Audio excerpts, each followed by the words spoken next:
ปึ๊บลิฟโอเคมาไอ้ดิฉันได้ไหมสวยกินลาย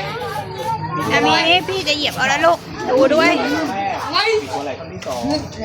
ค่อยรอดโยงไอ้ย่าไอ้เธอดูดิสวย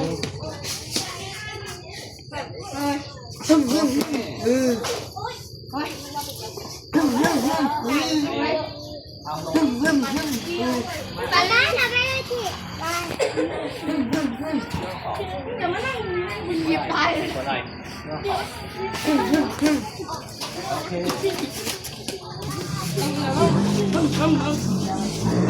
เกียร์ไม่ต้องไปไกลเอาแค่ก่อนนี่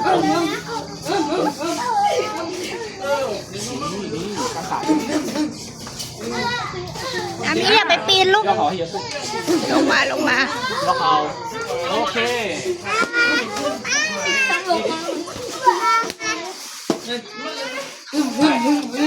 ไป